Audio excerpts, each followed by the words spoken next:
What's up, YouTube? Prof Sales coming at you with a video today, a live show. It is March 10th, fun day, Friday, 2017.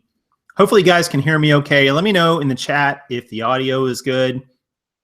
But I am here and I am Karenless still, unfortunately. She's on her way, well, kind of. She is actually on her way to spend a little bit of time with her dad, and then she will be here tomorrow because it's kind of on the way from where she's coming from.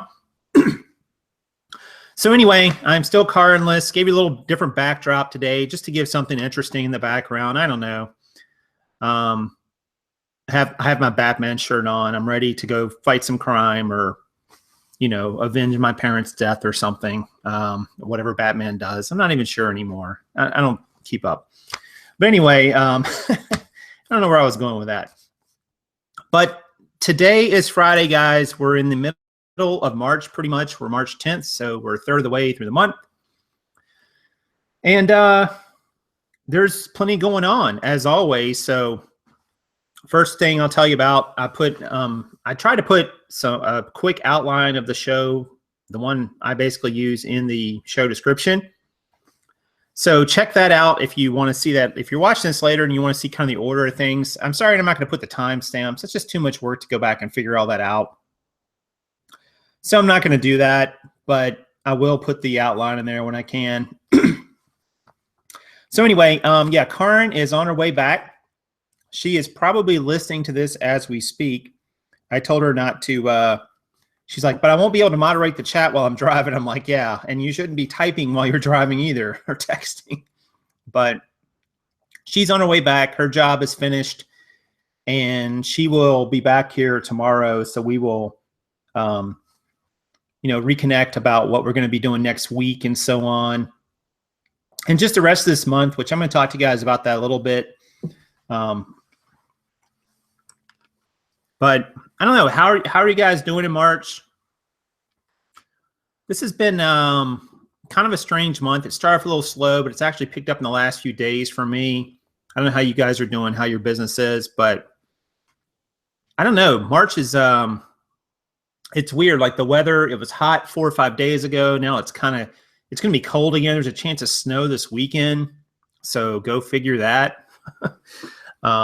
Which that'll drive everybody crazy. I don't know if it's actually going to snow or not, but you know, sometimes when when the weather changes like this, it changes people's perception about buying things, especially clothing, because, you know, they don't know, you know, they're in this mindset. Oh, well, warm weather's coming.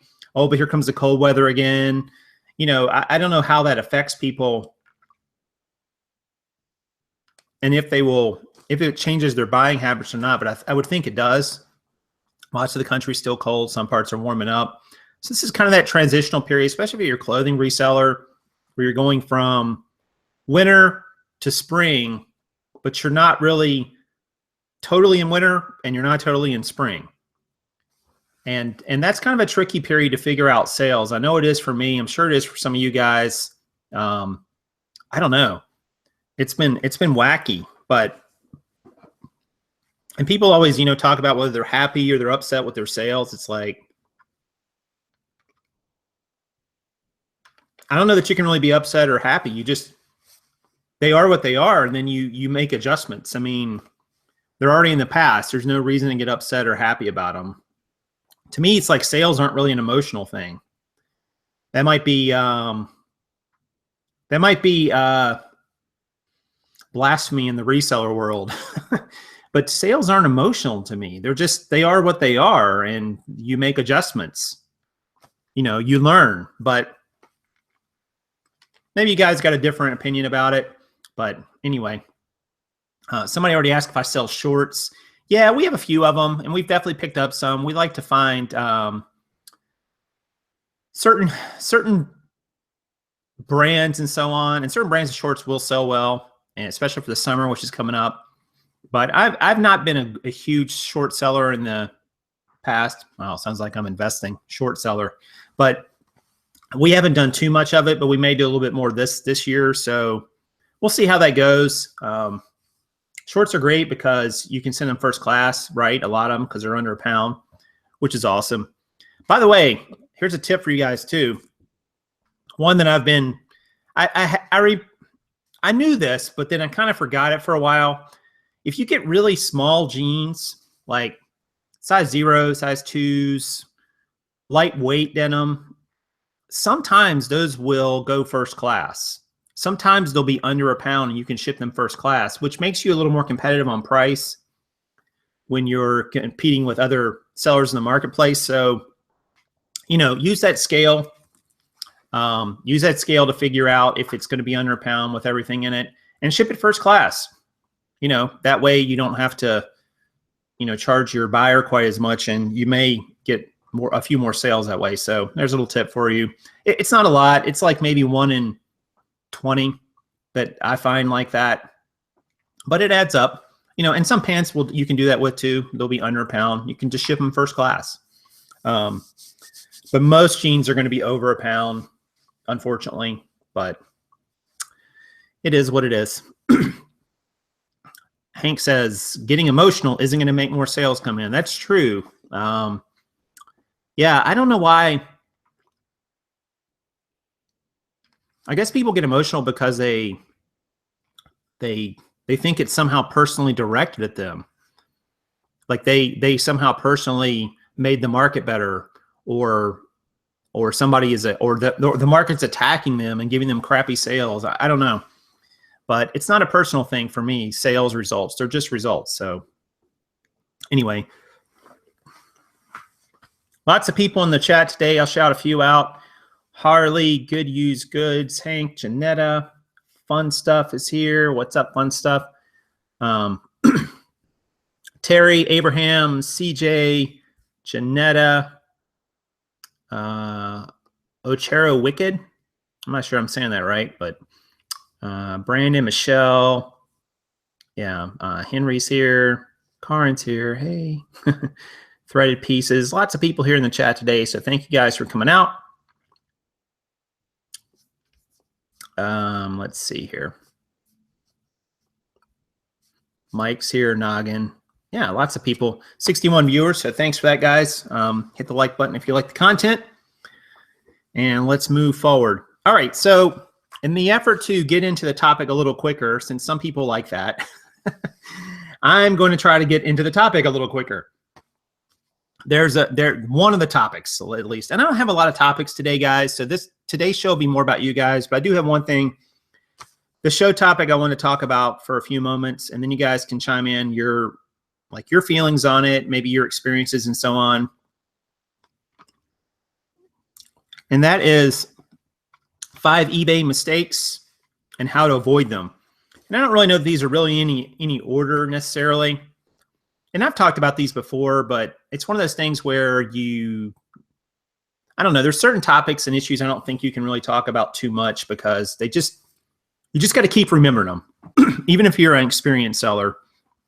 All right, so number one, the first mistake and how you can avoid it. The first mistake is if you do not understand the cost to ship something. Shipping is not some riddle that that's hard to figure out. I mean, I don't know why people stress over shipping so much. I don't think it's really that difficult to figure out. There's a few different ways you can do it. You can do calculated shipping, you can do flat rate shipping, or you can do free shipping. Those are basically your 3 options. Calculated means you put in the weight of the item and the packing material and so on. And depending on where it gets shipped to, it's going to calculate the rate and apply that cost to the person who wants to buy it. Really, really simple. Flat rate means you're saying, I'm going to charge the same amount no matter where it's going, whether it's going to Alaska or Maine or Florida or California or anywhere in between. And then free shipping means that you're not actually charging a shipping cost, which means you're probably rolling that cost into how much you're selling the item for. So those are basically your 3 options. And guys, I mean, to understand these 3 is not that difficult. I don't know why we feel like it is, but man, I see more people get hung up on shipping. It is crazy. Calculated shipping, you just need a scale. You just need to weigh your item, you know, and you put that weight in the packing material and box or bag or whatever you're shipping it in. And then it's going to figure it out based on where the buyer lives, what the cost is. So you don't really have to do anything once you put in the weight. Flat rate, well, let's talk about free for a second. Free, because flat rate's a little more complicated. Free just means you're not charging any shipping. Now that means you got to figure out some sort of shipping allowance into the cost of your item or the price of your item, because if you don't, then you're eating it all, and that could get really expensive. You know, if I ship these shoes to say, these shoes are probably 2 pounds, maybe a little less. But if I ship them to Alaska, that's going to be expensive for me living in North Carolina. On the other hand, if I ship them to Tennessee, not that expensive. So if I'm going to do a free shipping, I've got to think about, well, if I'm going to charge $30 for these and do free shipping, it might cost me $12 to ship these to Alaska. And the person could buy them in Alaska. Then again, the person in Tennessee might buy them and it might only cost me $6.50. So I've got to figure in sort of an average cost into my free shipping price. And that takes us to flat rate. Flat rate and free are kind of the same thing in a weird way, because you're assuming with free shipping that you've absorbed the shipping cost in your sale price. And there needs to be some sort of average. So let's say that the cheapest I could ship these shoes by weight is $6.50, we'll just say. And probably a little more than that, probably more like $8.50. And the most expensive it's going to cost me would be $14.50. Well, if we take the average of those two, $8.50 and $14.50, it comes out to $11.50. So if I roll $11.50 into my price, if I do free shipping, or if I charge a flat rate of $11.50, on average, I'm going to do okay on shipping. Now, some of you are going to say, but Prof, what if that person buys them in Alaska and it ends up costing you $14.50? You have to pay an extra $3 in shipping. You're right, I do. And that's the risk you take when you do flat rate shipping, or if you're doing it by weight, or free shipping with the price rolled in. But it's an average, guys. And I used to ship jeans that way. I would figure out what the average cost was to ship jeans across the country, the most expensive I could find. And then I would find the cheapest I could find. And I would take the average, and that's what I would charge everyone. Sometimes I'd come out ahead on the shipping when they were close by. Other times I would lose money on it when they were far away. But in the long run, it's gonna hit your average, because it has to. Now, there are more people who live in certain states, like California has a lot of people. So maybe you want to push that average up just a little bit if you're on the East Coast, because, you know, a disproportionate number of items are going to go to California because there's so many people live there. But get a scale. I mean, get a scale. I've got a link to one in the video, but you don't have to get that one. Accutec makes some great cheap scales on Amazon, or eBay. You can find them there too. And there's other brands too, but get a scale, weigh your stuff, start with calculated. And then once you feel more comfortable, maybe move on to free or flat rate. If you understand it right away, great. But they're not bad. All right. Quick question, and then we'll move to point 2. Adam asks, Jason, thoughts on shipping an extra large sweatshirt won't fit properly in a padded flat rate priority, thinking regional or medium flat rate box. Adam, I don't know how much that XL sweatshirt weighs, but I would put it in a poly mailer and ship it that way. It's a sweatshirt, man. It doesn't need to go like it's a Fabergé egg. You know, it's not going to get put in a poly bag and weigh it, and that poly bag will just be an ounce or two, maybe an ounce or two. It won't be much. And I bet you, it depends on where you're shipping to, but you might get it even cheaper. So there's a great example. Like an XL sweatshirt in men's, probably does weigh over a pound. So probably between 1 to 2 pounds, I would guess. And I would go with the poly bag. The medium flat rate might be okay, but that might cost you more depending on where it's going. So yeah, so I mean, try those. You know, there's a perfect example, guys, of, you know, just understanding shipping. It's like you got to the time to think about shipping, guys, is not once you've sold the item. It's before that. So you want to think about, all right, so I got to ship these, and they could go anywhere. They could go overseas. They could go next door, wherever. So what am I going to put these in? What's the cheapest way to get them there? And put those options in your listing before you sell it. That way you're ready when somebody buys it. Because it sucks when, you know, you've charged somebody $8 for flat rate shipping and your shipping cost is 14. This story, you know, happened to my niece where she sold a train set and it went to like California, and she lives on the East Coast, and her shipping cost was going to be like $40. It was crazy expensive. And by the time she paid it, like she was actually going to lose money just because of the shipping cost. And she just, you know, she learned a lesson, and she's like, oh, all right, well, next time I got to do better at this. Like I got to figure that into my cost. You know, she put in free shipping, and it's like, man, it's a big, heavy item. It weighed like, I don't know, it weighed like 8 pounds or 10 pounds or something like that. So understand it before you do your listing, guys. Second thing, poor or missing keywords in the title. The search engine, Cassini, which is eBay search engine, does pull words out of your title to help it categorize your listing so that other people can find it. So when you put words in there, like these are rock climbing shoes. So if I put these as casual loafers, that wouldn't make much sense, right? Because that's not what they are. They're shoes that people use when they climb. So I'd want to put in there something like rock climbing, Mad Rock, the name of them, of course. I might put the color, maybe not, but you know, things like that. Science friction is what it says on the bottom. So maybe I would put that too. You know, and I would put, you know, are they, excuse me, are they men's or women's? Are they, what size are they? I don't know all the dimensions on this one because I haven't looked at it. These are 10.5. So I would put 10.5 in the listing, in the title, because somebody will see that, and that will help you get found in search, guys. And if someone can find your listing, you got a shot at selling it, because somebody's going to go on to eBay and they're going to look for climbing shoes or Mad Rock climbing shoes or size 10.5 climbing shoes or size 10.5 Mad Rock. Who knows how they're going to search for it, but they're going to search for it somewhere along those lines. But if you've got words in there that don't mean anything or don't tie into what they're looking for, you reduce your chance of being found. And you want to give yourself every chance to be seen, because, you know, there's a lot of competition out there. So, you know, one tip you can use to help if you have poor or missing keywords, like if you don't feel like you're strong on your keywords, this is what I like to do. And I did this a lot with jeans in the beginning. Go to the sold listings on eBay of the category you're selling in, and look at the highest priced sales. Now, the reason I'm saying this is because, not because you're necessarily going to price it that way, but because you can emulate their keyword structure. You can emulate the photos they did, like the specific shots, anything else they put in the item specifics.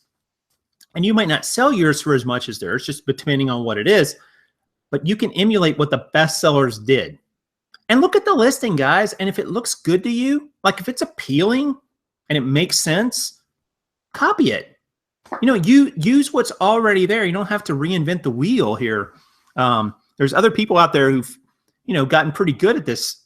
And, you know, as long as you're doing everything within the rules of eBay, you don't have any issues. So emulate what other successful people have done with their listing titles, and then you can tailor it to your own specific item and so on. And you can play around with it, obviously, but when you first start, it's kind of difficult because you don't know what to put.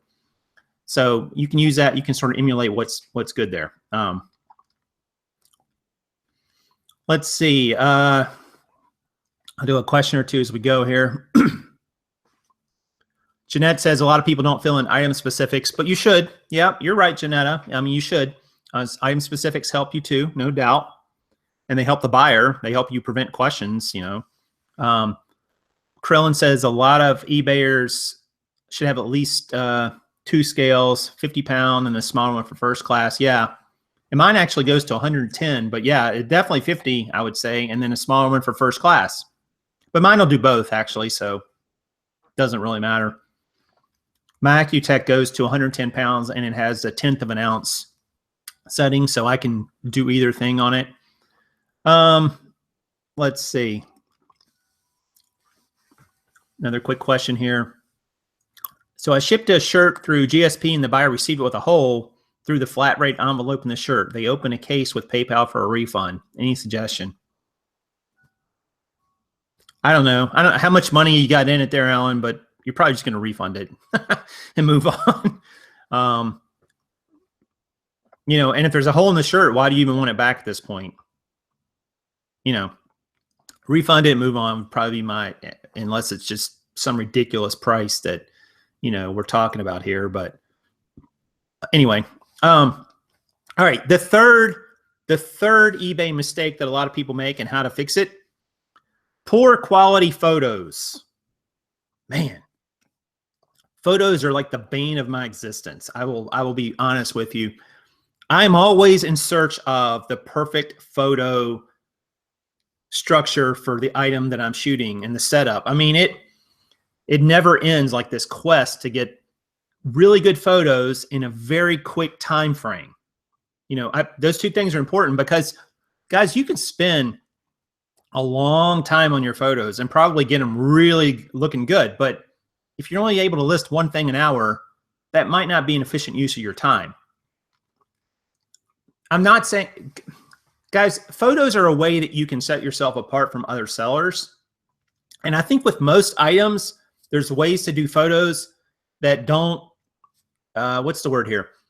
That don't take so long that it's not effective, it's not efficient, or it's not cost effective, but can also help you set you apart from the people who just put really crappy photos out there that are out of focus. The lighting's bad. You can't tell what color something is, or it has any issues.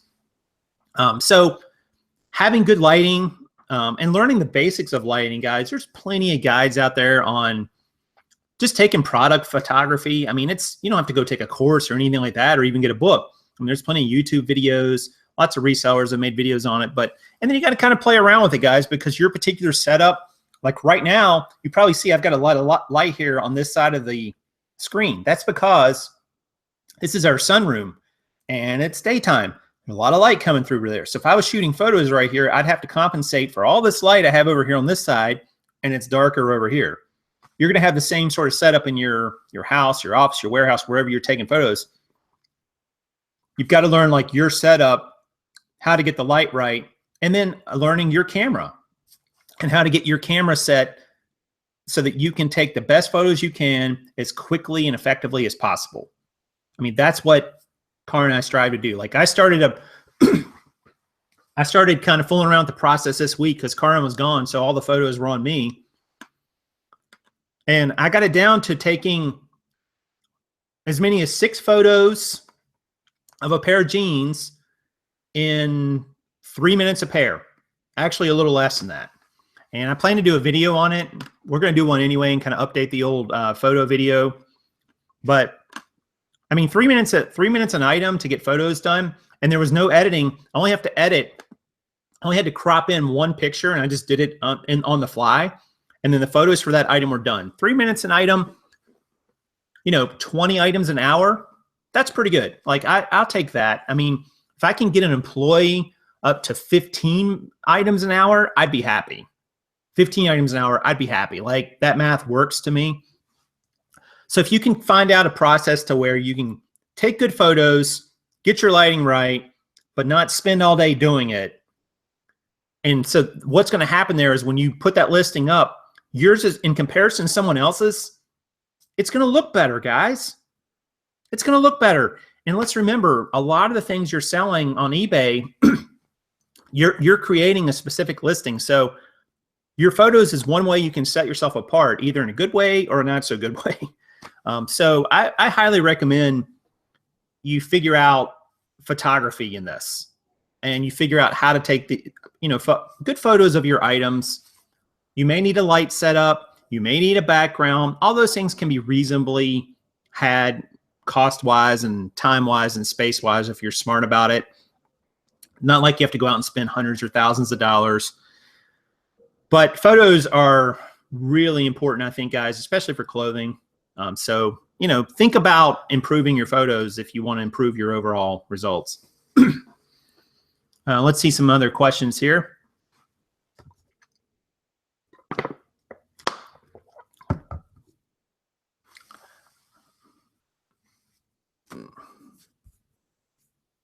Let's see, a white sheet for a background when first started, large bargains. Nice. And people do that. I mean, that works fine.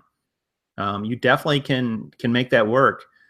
Hank says procrastination on photos was ruining my listings overall.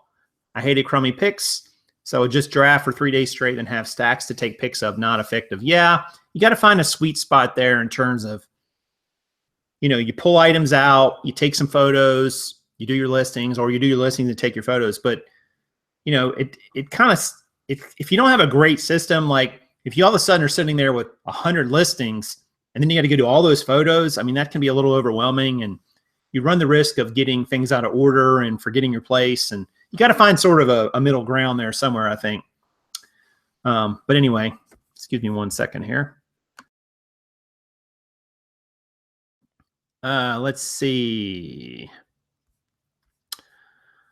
All right. Krillin's on a little slightly different topic. Do you run constant sales? Yeah, I do. Constant sales. Let's see. White poster boards from the Dollar Tree. Yep, I found mine at Michael's too for $1. They had a sale one day. They had, although we're not using those right now because we found a table with just the right background, which was even better. Cracker says, "Hey Prof, I sold you that shirt." Nope, I don't think you did, Crackers. unless you own all the stock in Target. I'm pretty sure that's where I got it. But nice try, sir.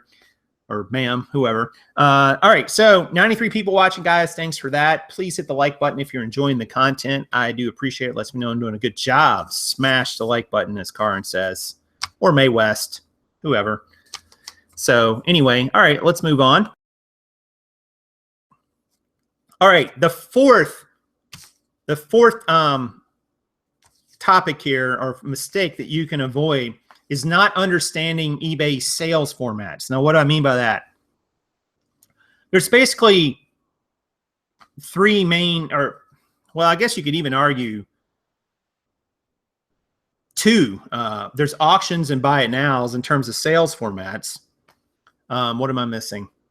There's some parameters around those, though, like, do you want to do a 3-day listing or a 5-day listing? Do you want to do a good till canceled?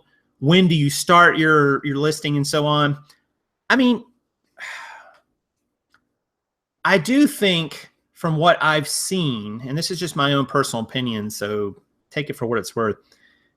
There are items that are going to do better as auctions potentially versus just buy it nows. eBay started as an auction site and it's since evolved and morphed into something different, but there's a lot of buy it nows and so on, and best offers and so on. But I think you need to understand the different formats, guys, because depending on what your item is, one format may be better than another. Now, that doesn't mean that you can't sell it in another format, but I've learned, like with jeans, for instance, most jeans don't really make sense for me to run as an auction.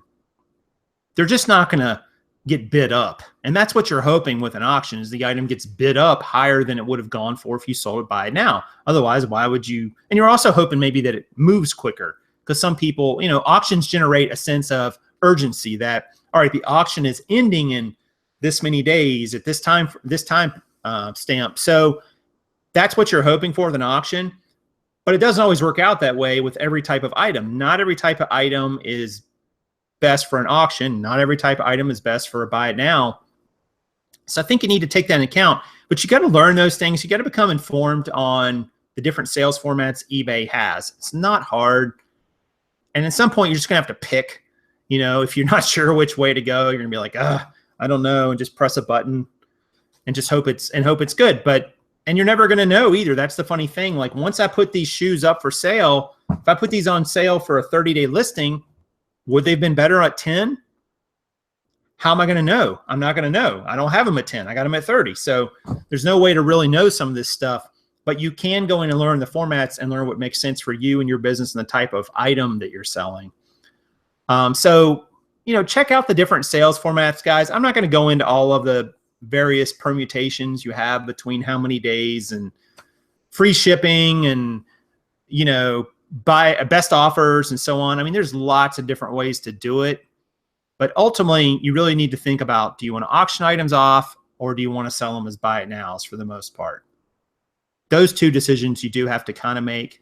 I think most items now are buy now on eBay, but that doesn't mean your item will necessarily be there. If it's a rare item or a one-of-a-kind type item, that very well may be much better in an auction than it would be a buy it now. But you can do a little research on the other solds. I mean, you can go in there and look and see, all right, if I see all the completed listings for this type of item, 80% of them were buy it nows and 20% were auctions. And the buy it now sold in this sales range and the auction sold in this sales range. And then you can make a determination about what you want to do, because, you know, it kind of gives you something to go on. So, but don't stress out over that sales format too much. I mean, at some point, just make a decision and go with it. You can always change it. You can always take it down, relist it a different way if you want. Totally up to you. Let's see. Adam asks, how are the shoe sourcing going? We haven't really sourced anything else this month, Adam, because we're done with our sourcing for the month. And Karin would not let me list the shoes this month. I tried. I said, hey, I could list the shoes while you're gone, or do you want me to wait? Secretly hoping she would say, oh, go ahead and start listing them. And she said, no, I really want you to wait until I get there so we can list the shoes together. And I'm like, But so, you know, we're still stuck with the same amount we have. We don't have that many. We have, I don't know, we have maybe 15 or 20 pair to list. It's nothing crazy. She's got some for her store she wants to list too. Excuse me. And, you know, as soon as she gets back, I'll start listing the shoes. She's probably listening right now like, that's not true. You could have listed them, but I could sense she wanted me to wait for her to be home. So I'll definitely wait. So we'll keep you guys posted on that. All right. Last one. The last eBay mistake and how to avoid it. A lack of understanding of your selling cost. Oh man, this one drives me nuts. So you've got some different fees. eBay has insertion fees when you list an item. They have final value fees when you sell an item. There are fees you pay to PayPal for them to process the electronic transaction. And fees are going to take some percentage out of your total price, your total sales price. But there's lots of great calculators out there, guys, that will help you figure out what these items, what these costs are. I have one called Sales Calc. It looks something like that. Not sure how well you can see it. Or enables you to put in a price, your shipping cost. Trying to get the glare off of it, and it's not working. How much you're selling it, or how much it costs you to buy it, and so on, and then what store level you have, what category it's in, and it'll tell you what you're going to make on it. It's going to tell you what your fees are, what your selling costs are, how much revenue you're going to get in. There's others, and they all are basing their numbers on eBay's percentages. So theoretically, they should all be correct, but you kind of need to know this before you buy something, guys. I mean, I see sometimes people who will go out and buy things and they haven't really taken into account the cost of what it costs to sell that item. You know, for instance, if you buy an item for $5 and you list it, we'll say shipping you end up even on, exactly even, forget shipping for a moment, and you list it for $8, let's say, because that's what it goes for. That's the range it's in. It's in, you know, maybe a $7 to $9 range. You list it for $8. After your fees and so on, you know, you're only going to make about $2 on that, maybe even less, depending on your seller level. Is that really worth it? It might not be in that case. Like, that might be too low. I mean, you had to source that item, you had to photograph that item, you had to list that item, you had to pack and ship that item. You know, that's really kind of a low amount to be at. So if you have a sales calculator like these apps, you should be able to go on and very easily see how much it's going to cost you. You can even do that in the store or at the yard sale or wherever before you even buy the item. And that way, you know, you can make the decision before you even buy it, if it's going to be worth selling or not. There's no reason really, guys, there's no good excuse why you shouldn't know how much it's going to cost you to sell something. unless you just don't want to look it up. Now, I don't think you need to go out there and look up every single item, because you can kind of get in your head, all right, if I'm going to buy this for $10 and it's going to sell for $100, you're going to make some profit on it, right? I mean, I think that probably goes without saying. You're not going to care as much about the selling cost than it. And I see other people too who get really, really hung up on their selling costs for each item. Here's a little tip for you guys. And I brought this up with somebody the other day. Don't worry about the selling cost. Once you start getting a number of listings up, let's say 50 or 100, don't worry about the selling cost so much of any one item, because arguably you've already made a good buy at the front end when you got that item and you acquired it, hopefully. If you get all hung up on how much each individual item is going to cost you, you're kind of missing the forest for the trees. eBay is going to provide you with an invoice. They have reporting tools. They have tools that reports you can pull up and see what your selling costs are each month, what your PayPal fees are, what your fees to eBay are, your store subscription fees if you have a store. I mean, you can see all those things in the aggregate and then compare that to like your overall sales and so on and get a feel for how well you're doing. I think it's kind of a mistake to get caught up in the minutia of any one item and the cost of it and stressing over it and tracking it. You know, I mean, if you want to track it in a sense of like, all right, I'm going to tell this spreadsheet column to take every item over here and add this percentage to it once it sells, and that's my selling cost, fine, because it'll just do that all the time. You don't have to worry about it. But if you're going to actually enter that cost in, I think that's overkill. I think you're wasting time on minutia that's not really, it's not going to get you anything. Like, what are you going to do with that information? You know, I mean, if these shoes, you know, it looks like we paid $5 for these shoes, $4.99. So if these shoes were a good deal to sell because, or if they were a good deal to buy because they're going to sell for $30, great. If they're only going to sell for $11, maybe we're not going to buy them next time. What difference does it matter what we paid in fees on them? Like the fees, like that part of the equation should have already been solved before I even bought them. So you don't have to, on the back end, realize, oh man, we sold these for $11 and the fees were $1.40. You know, how did that happen? Well, it was always going to happen because that's what you sold them for. So I just think people get so caught up in the individual fees, and I think it's kind of a mistake. So anyway, that's my take on that. But get apps, you know, that one's called Sales Calc, I think. And I believe it's free. I don't remember, honestly. It might not be free, but it's like nominal, like a few dollars. There's a couple other ones out there too. There's ones you can pull up on online sites, but I like to have it on the phone because then you can do it on the fly if you need to.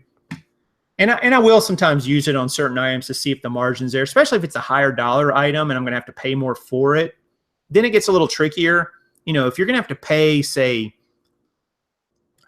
$80 for something that's going to sell for $150, is that worth it? Maybe. Depends on how long you're going to sit on it. Maybe your capital's tied up. Do you have a really good chance of selling it for $150, or you're going to end up selling for $120? You know, I mean, so you can start when you get them in those unusual circumstances, but I don't need it for jeans or men's dress shirts or blazers or things like that. I mean, because I can look and tell, like, all right, I'm paying this for it and it's going to sell for 8X, you know, or 6X or 5X. That's fine.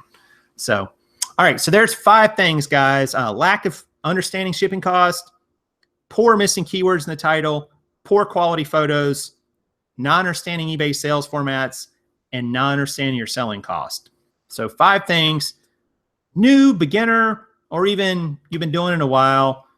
You know, we can all get better at selling. We can all get better at this game. Gosh knows I have made tons of mistakes and still make them. And I'm still learning just like anybody else. And, you know, I think anybody can learn. And I get a little frustrated sometimes when I hear people say, I've been selling for 12 years or 14 years and blah, blah, blah. And I'm like, you know, that may be true that you've been selling that long, but maybe you've been doing it wrong for that long. So that doesn't mean, just because you've been doing something a long time doesn't necessarily mean that you're an expert at it. it gives you a better chance, I would argue, to become very adept at it. But if you're consistently repeating the same mistakes over and over, you're not progressing as a seller. You're just making the same mistake over and over.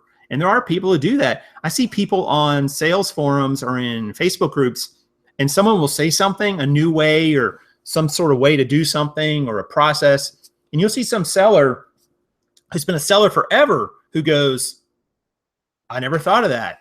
I never would have done it that way. That's great.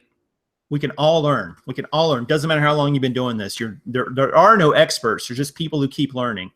Anyway, all right. So I'll do one more screen share here in a moment, but we'll see what questions we get out there.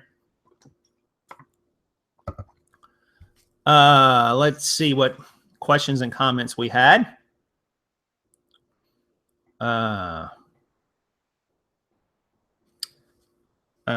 Somebody says they're reading reviews on sales calcs, and it says that doesn't have their eBay selling fee or fees in there. Yeah, I don't know if you can see this or not, but you can see that has the PayPal fee right there. So I'm not sure about all of them, but yeah, if they don't have the PayPal fee, that's kind of lacking. You'd want to have that too, honestly. But most of them seem to have it.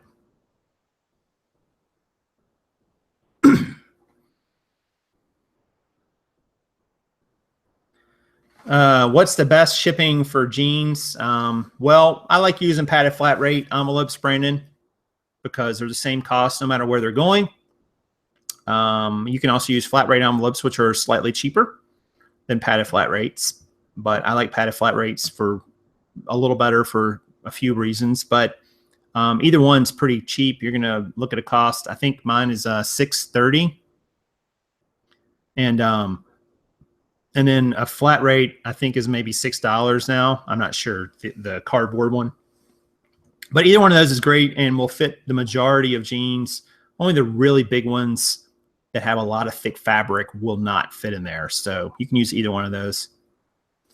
Let's see. Any advice on locating stock for an eBay business? Yeah, I mean, Aaron, there's plenty of places. I mean, yard sales, estate sales, thrift stores, your own home, advertising on the multiple sales platforms that are out there, Craigslist, OfferUp, Garage Sale, any of those are good. So I think you can choose any of those, and there's others. You can find items on eBay to sell on eBay. You can find items on Amazon if people are selling for a really low price and don't understand what they have. I think it's just an endless amount. I saw a video pop in my Facebook feed about how many billions, was it 30 billion? Like 30 billion clothing items are produced a year in the world, which is crazy to think about. And you think about all that, like a lot of that, like when we're reselling, I mean, you're kind of doing a good thing for the environment. Like you're finding a new home for that item, which is kind of cool. So it's not ending up in a landfill or, God knows where. So, or you're kind of recycling that item to another person, which I think is pretty cool. So yeah, there's tons of it out there. I mean, there's just way more than you can imagine. It just never ceases to amaze me. Let's see. Yard sales and thrift are really far and wide apart in the UK. Yeah, you just got to move. Just kidding. Sort of. Let's see. There's no padded flat rates in my local post office. Order them online, Benji. Go to the USPS website. They'll ship them to you for free. You can order them 100 at a time. Order in packs of 10. Or 10 packs of 10. They'll send them in this big box. It's about this tall. And they'll ship them to your house for free. Take probably a week to get them, depending on where you live and so on. So I can't ever find them in my post office either. They don't carry them, so I would just get them for there. Let's see what else is here.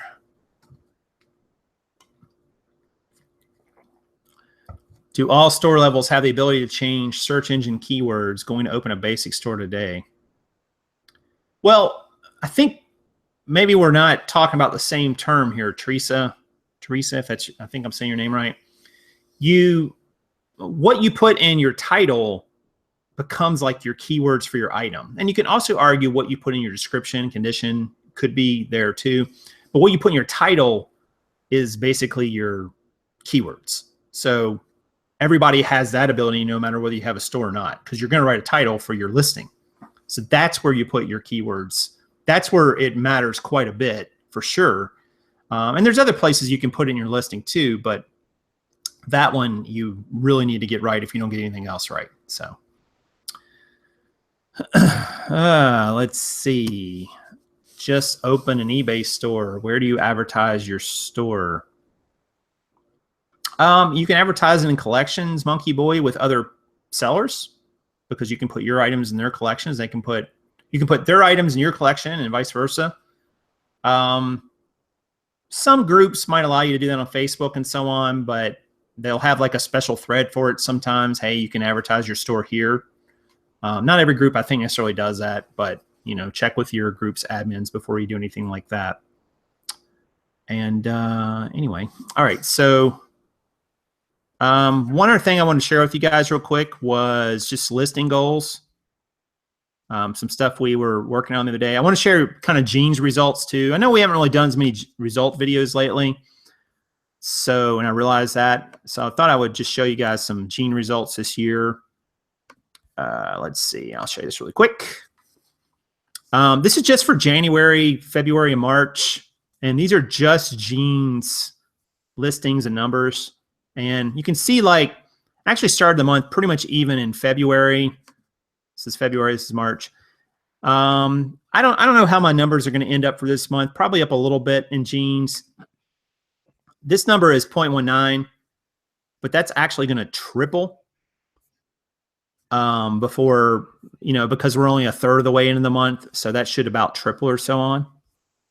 And down here, this net per Gene is really good, which is 1148, which is up quite a bit over last month. So I'm pretty happy about that. Hang on one second, guys.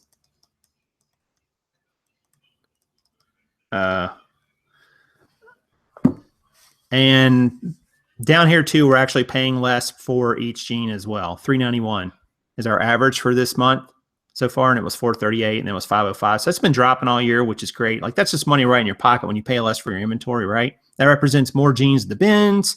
It represents more Genes at dollar days at some of the Goodwills near us, and so on and so forth. And we've listed 92 this month so far just in Genes, and I've got another 15 in there I'm going to get done today here after I finish this show.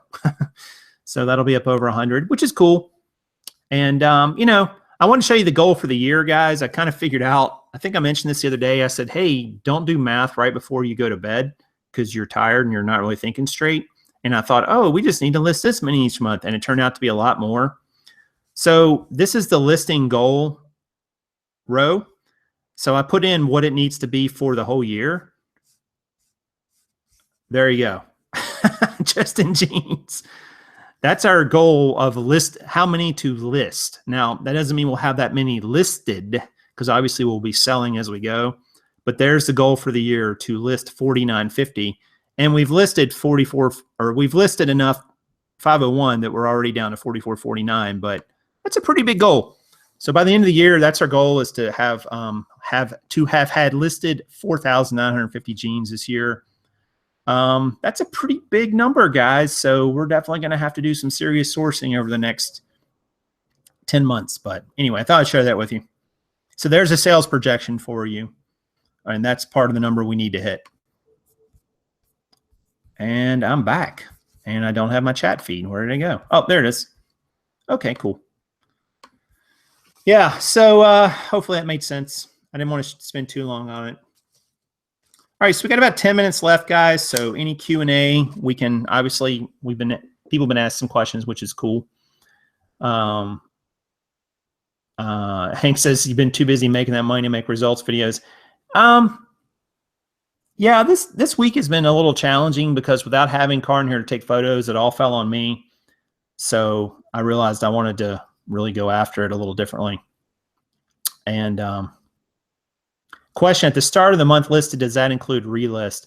It includes everything I have listed on as of the first of that month. So relist are falling out all throughout the month, although, you know, so it's just whatever I have at the beginning of the first day of the month. That's as simple as I can say it. So you wake up on April 1st and you go down to eBay and you look and you see, all right, how many do I have listed? Boom, here it is. There you go. Is less than 1% sell-through normal? This time of year, big boy hustle, less than 1% sell-through probably is normal for jeans. It's because you kind of get that after holiday lull. I have an over 1% sell-through in the fall, and the summer, we'll see where it comes in this year. I'm really interested and curious what it's going to come in at, because I've changed a few things this year as opposed to last year. But you know, like in October of last year, which I think was my best month for jeans, it was like 1.5%. It was pretty high. And I think I'm actually better now than I am then. So theoretically, it could even be better than that. 1% on clothes is good. Yeah, if you can get 1%, that's pretty good. I'd agree with that. Like if you can average 1% over a whole year on clothes, use pre-owned clothing, I think you're doing pretty well. That's a good sell-through right now. Whether you're as profitable as you could be or not, that is determined by other factors like how much you pay for them, how much you're selling them for, all those sorts of things. So harder to take down a bear with just one pair of hands. That reminds me of a joke, Hank. Or not a joke, but a story. You know, like two hunters are in the woods and they see a bear, and the one hunter turns to the other hunter and goes, "Hey, you see that bear?" And he's like, "Yeah, how fast are you?" And he goes, "It doesn't matter. We can't outrun that bear." And he goes, "I don't care about the bear. I just want to be able to outrun you." So feet are 2 feet are better than one as well when you're trying to run from a bear, right? Let's see. How do you describe wear on jeans, factory wear or usage? I would never say factory wear, Josh, because I don't even know what that means. And I don't think most buyers would know what that means either. It's, first of all, it's pre-owned, so you know that. And I try not to describe wear.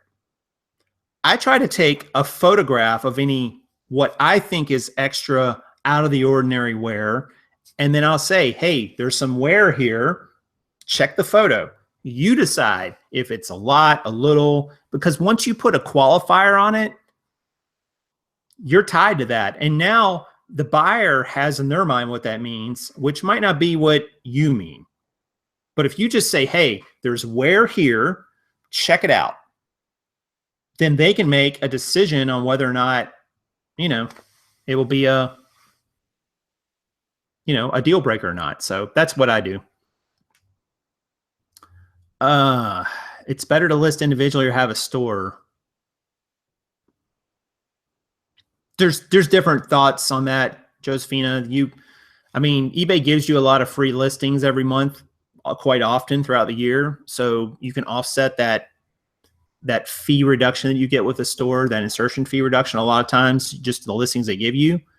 You can't run sales, which kind of stinks. So I mean, there's advantages and disadvantages to a store versus not. Obviously, a store is going to cost you a fee. Whether it pushes you up in search or not, that's been a question a lot of people have asked. And honestly, I don't know. I think eBay says officially it doesn't, but I always wonder about it. Haven't sold clothes. What price range is good to buy used jeans? Seems like everyone gets them for $2. Around 4 to 5 is normal. Yeah, it depends on what kind you're getting. I mean, a $2 to $5 range is not too bad. You know, obviously 2 is better than 5. But it kind of depends on what you're going to be selling it for too. You know, if you're selling for $15, you really need to try to probably get around that $2 range. On the other hand, if they're $20 and $25 jeans, you could push up more towards 5 and, you know, and still make the same profit as you did on the $2 one. So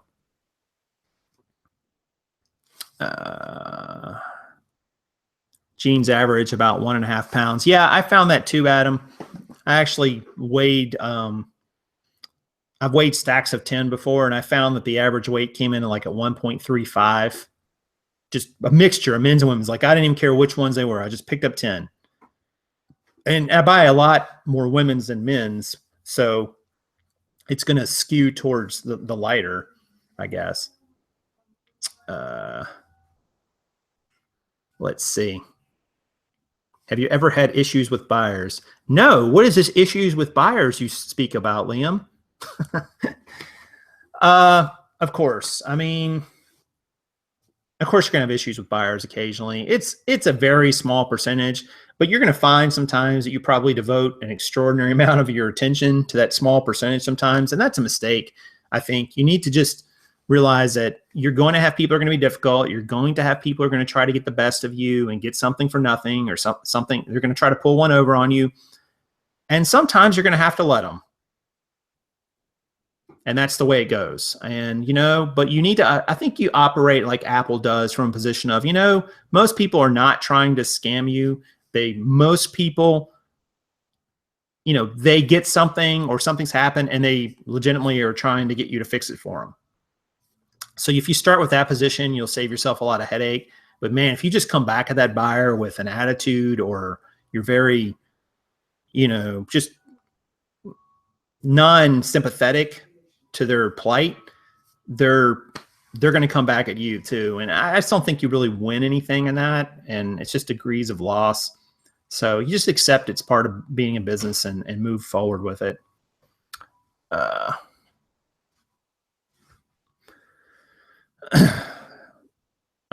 Like Todd said, I need to keep my return on investment in mind. Yeah, I mean, sure. What's your time worth? Is your time worth making $1 profit on an item?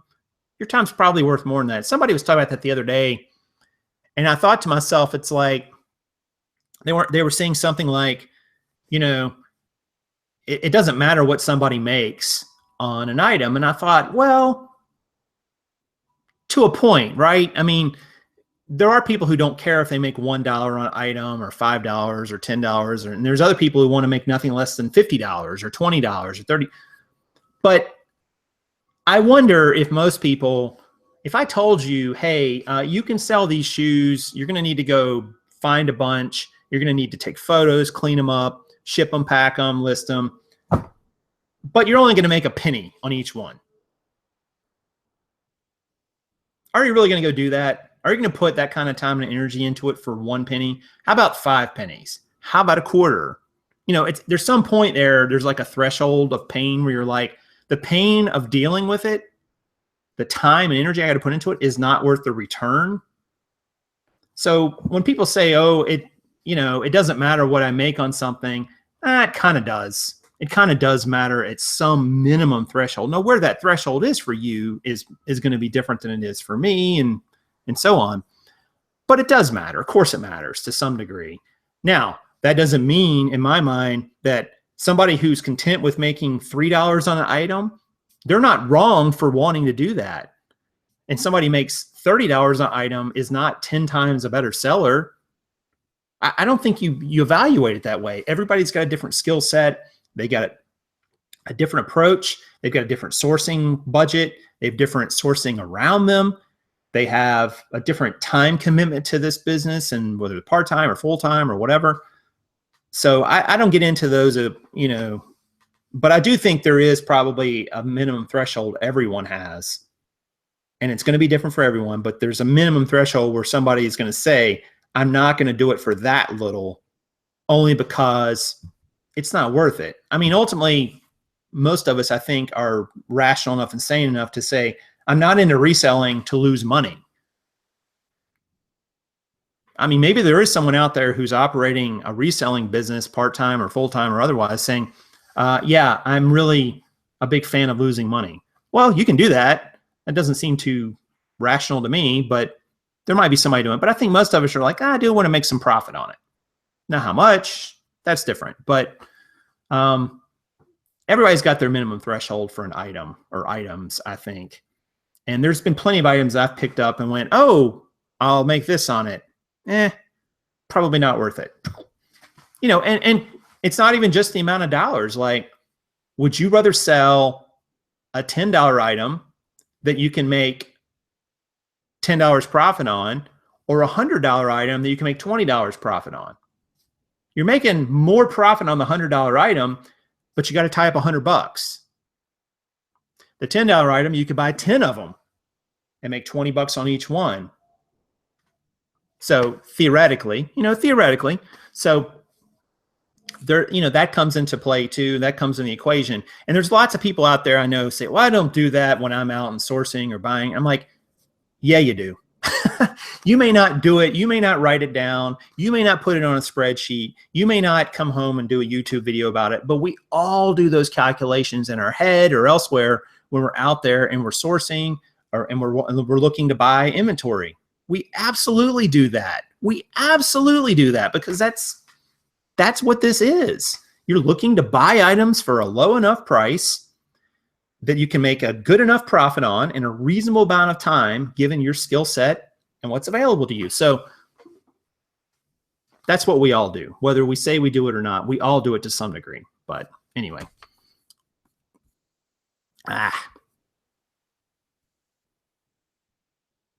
Weight limit. I don't know what you guys are talking about with the weight limit. So you guys are having a discussion about weight. Shelving. Got you. Terrence says, I hate when they write the price big on the soles of the shoes like that. I know, right? Where'd you get your black shelves from? Oh, okay. Now I see where you guys came with the convention. Yeah, they were at Lowe's or Home Depot one. They're Blackhawk is the name. Blackhawk? Yeah. Blackhawk, I think, is the name of the manufacturer. They're cheap, but they work. They say they'll hold 150 per shelf. I don't know if I'd push that. They might, but they would certainly be doing one of these. So anyway, there's Karin. Hello. Blue Hawk. Thank you, Better Barbie. I always want to call them Black Hawk. I guess because they're black shelves, I want to call them Black Hawk. Blue Hawk. Barbie is correct. They are Blue Hawk shelves, not Black Hawk. But yeah, they'll cost you like $30 or so for a 5-tier shelf. I've even gotten them, well, it might be $40, but I've gotten them on sale. Sometimes they'll be $10 off. You can get them a little cheaper. I don't think they're any cheaper than that online though. Like on Amazon or eBay, I think they're about the same price. I think they're kind of holding that minimum pricing. So anyway, but yeah, the shelves are great. All right, guys. Well, listen, it is 3 past the hour, so we are at 1 hour and 3 minutes, and I think we're gonna have to call it. We're gonna have to call it a show at this point. Thank you guys for coming out today. I appreciate it. Hopefully you got something out of it. Please hit the like button before you leave, if you wouldn't mind. Lets me know I'm doing a good job. Leave me a question or comment, and you can always subscribe here to the big show if you would like. And hopefully that way you'll get your videos whenever they come out. Weekend's coming up. Good sales weekend, guys. To all of you, run a sale if you've got a store and you can. I think it's always worth it on eBay. And keep striving to do it better today than you did it yesterday, and do it even better tomorrow, guys. I mean, that's the key to this. Don't let setbacks are not really setbacks. They're just learning opportunities. So just keep that in mind as they come your way. All right, that's going to do it, guys. Hope you have a great weekend, and I will see you guys real soon. We'll be back next week with Karin, I promise. And this is Prof Sales saying good sales to you.